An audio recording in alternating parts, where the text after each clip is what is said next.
Senior income person तजिया car आसमा शिराजी भी इस वक्त हमारे साथ मौजूद हैं। आसमा, फैसला आ गया और तवक्कात के ऐन मुताबिक जो बात की जा रही थी वही हुई और डिप्टी स्पीकर की रूलिंग जो है उनको मुस्तरद कर दिया गया और अब परवेज इलाही जो है बाकायदा उनके हक में फैसला आया और अब से कुछ देर में, क्योंकि आज रात 11:30 बजे तक का गवर्नर पंजाब को हिदायत की गई है कि वो उनसे बाकायदा ओथ भी लें। आपकी अब से थोड़ी देर पहले Shahid Khan Abbasi former prime minister, उनसे भी बात हो रही थी। किस तरह से देखा जा रहा है इस डेवलपमेंट को, आगे क्या है? जी इमरान, जाहिर है कि ये एक फैसला जो था शाहिद खान अब्बासी हो या जितने भी इत्तेहादी हैं या जितने भी सीनियर रहनुमा है इस वक्त हुकूमत के और उनके इत्तेहादियों के, वो सब एक ही बात कर रहे थे कि उनको इस बात की तवक्को थी कि ये स्पीकर साहब की जो डिप्टी स्पीकर की रूलिंग है वो कल अदम होगी। लेकिन उन्होंने बहुत सी अहम बातें भी बताई। मसलन जो आज फरतुल्लाह बाबर साहब ने ट्वीट किया कि आइन के तहत जो है वो इख्तियारात को महदूद किया जाए सुप्रीम कोर्ट के, उसकी भी उन्होंने उसके ऊपर भी उन्होंने कहा कि बिल्कुल होने चाहिए और PMLN इसके लिए तैयार है। अब हो या कल हो या परसों हो, लेकिन ये करना पड़ेगा और ज्वाइंट सिटिंग के जरिए से ये हो सकता है। फिर उन्होंने ये भी कहा है कि कल हंगामी इजलास कौमी असम्बली का जो है वो तलब किया गया है। कौमी असम्बली के इजलास के अंदर वजीर आजम भी खिताब करेंगे और अवाम को एतमाद में लेंगे, उनको हकायक बताएंगे। और ऐसे लगता है कि इत्तेहादियों ने और पाकिस्तान मुस्लिम लीग नवाज की जो क़यादत है उन्होंने भरपूर तरीके से मुज़ाहमत करने का, डट जाने का फैसला जो है वो किया। एक इम्कान जो है वो बताया जा रहा था कि शायद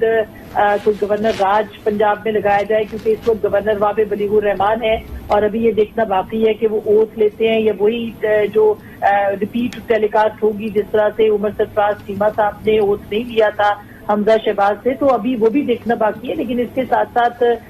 ये हुक्मरान इत्तेहाद जो है वो इस बात के ऊपर सोच रहा है कि किसी तरीके से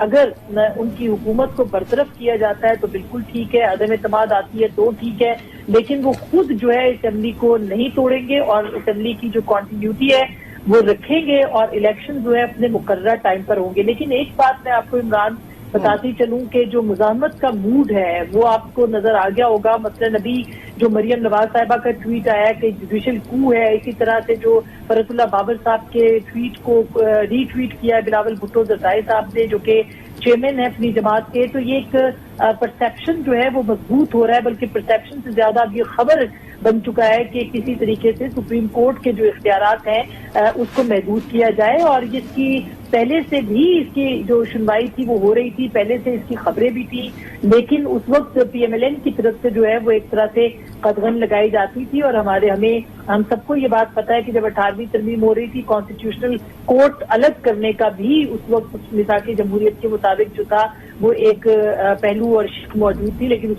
उसमें सबसे बड़ी जो कुव्वत आड़े आई थी वो पाकिस्तान मुस्लिम लीग नवाज की थी। लेकिन इस वक्त तो अब काया पलट चुकी है पंजाब के अंदर। परवेज इलाही साहब जो हैं और उनकी काबीना वो रूल करेगी। ये याद रहे कि पाकिस्तान तहरीके इंसाफ के 178 वोटर्स थे, लेकिन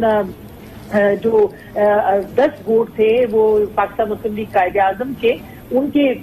सरबराह या पार्लिमानी रहनुमा चौधरी परवेज इलाही साहब जो है वजीर आला बने। एक और बड़ी दिलचस्प खबर है वो ये है कि चौधरी शुजात साहब की तरफ से भी एक लेटर जो है वो एक्सपेक्टेड है और हमारी इत्तला भी है कि इसके ऊपर गौर किया जा रहा है कि जल्द ये खत जो है वो इलेक्शन कमीशन को भेजा जाएगा, बिल्कुल उसी तरह से जिस तरह से इमरान खान साहब का खत गया था। और उसके बाद इलेक्शन कमीशन ने भी सीज कर दिए थे वो 25 अरकान जिन्होंने वोट डाला था पार्टी की हिदायत के या पार्टी सरबराह की हिदायत के खिलाफ। लिहाजा अब ये इख्तियार जो है चौधरी शुजात साहब के पास मौजूद है, क्योंकि अपनी जमात के वो ताहयात सदर है। तो ये जो पंजाब का तनाजा है ये हल नहीं हुआ किरण, ये अभी तनाजा ऐसे लगता है कि ये और बढ़ता हुआ दिखाई देगा और इसके बाद अगर ये डिफेक्शन क्लॉज लग जाती है तो ये डिसमिस भी होंगे और सुप्रीम इलेक्शन कमीशन पहले। तो आसमा, शाहिद खान अब्बासी साहब आपके प्रोग्राम में थे, रिएक्शन के हवाले से उन्होंने बताया कि मुतवक्का फैसला तो यही था जो आया है, तो यकीनन प्लान बी भी तैयार तो होगा। जी बिल्कुल, प्लान बी का जो उन्होंने लाए अमल की बात की है, उन्होंने कहा कि पूरी तरह से हम रिजेंटमेंट करेंगे और हम अपना जो रद्द अमल है वो देंगे। इसीलिए कल कौमी असम्बली का इजलास बुलाया गया है। اور قومی اسمبلی کے اجلاس میں جو کہ ریکوزیشن پہ ہے، کیونکہ ان کا یہ کہنا تھا کہ صدر مملکت اجلاس بلانے کی اسمبلی پہ دستخط ہی نہیں کرتے ہیں، جو کہ غیر آئینی ہے، لہذا کل ریکوزیشن کے اوپر ہنگامی اجلاس طلب کیا گیا ہے اور اس اجلاس کے اندر جو قائدین ہیں وہ خطاب کریں گے اور پرائم منسٹر جو ہے وہ قوم کو اعتماد میں لیں گے۔ تو یہ ایک ریئیکشن تو یہ، دوسرا جو سپریم کورٹ کے اختیارات سے متعلق ہے، یہ بھی انہوں نے تصدیق کی ہے کہ اس کے اوپر بھی کام ہونا چاہیے اور آئین اور قانون کے مطابق جو ہے وہ ہم اپنا کام جو ہے وہ یعنی پارلیمنٹ کو اختیار ہوتا ہے ہے اختیارات محدود کرنے کا آسما؟ بالکل آئین کی ترمیم کے تحت، بلکہ ان کا تو یہ ماننا ہے کہ یہ ایکٹ آف پارلیمنٹ کے ذریعے سے، یہ ایک سمپل ایکٹ آف پارلیمنٹ کے ذریعے سے جو ہے وہ سپریم کورٹ کے اختیارات کو محدود کیا جا سکتا ہے اور